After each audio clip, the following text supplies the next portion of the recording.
Bonjour tout le monde, alors si vous êtes à la recherche d'une analyse fine et pertinente sur les raisons profondes qui ont conduit Emmanuel Macron à démissionner du gouvernement, eh bien je vous encourage vivement à écouter attentivement ce qui va suivre.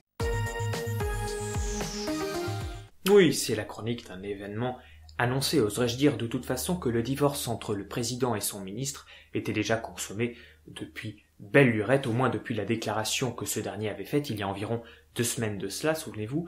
Il avait alors déclaré « Je ne suis pas socialiste et ne l'ai jamais été, j'ai simplement vu de la lumière au ministère de l'économie et des finances, alors je suis entré ». Déclaration qui avait alors provoqué un véritable tollé médiatique. Espérons que son mouvement En Marche, qui pour l'instant semble à l'arrêt, ne va pas non plus se toller.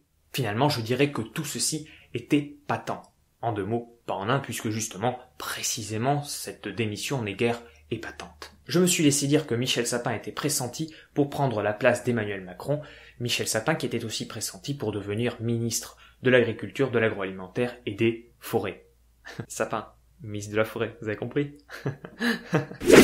Profitons également de cet événement pour revenir sur les 2 ans qu'Emmanuel Macron a passé à Bercy. Que retenir donc de ces 2 années? Eh bien, plusieurs choses. Tout d'abord, l'utilisation faite par ce dernier de l'article 49.3, qui est un petit peu, si vous me permettez l'expression, le léviathan de la procédure parlementaire. C'est un instrument qui avait donc été utilisé par le ministre afin que sa loi, la loi surnommée donc la loi Macron, ne soit point repoussée aux calendes grecques. Mais la véritable question que soulève cette démission, c'est de savoir si Emmanuel Macron sera le Brutus de cette génération, c'est-à-dire pareillement capable à son homologue de l'Antiquité, eh bien, de tuer le père, symbolisé ici par François Hollande. Brutus qui à son époque, souvenez-vous-en, c'était il y a à peine 2000 ans, avait lui aussi tué son père, Jules César, lequel dans un dernier effort avait dit « tu quoque mi fili », qui signifie, comme vous le savez bien, oui, c'est ça, toi aussi, petit con.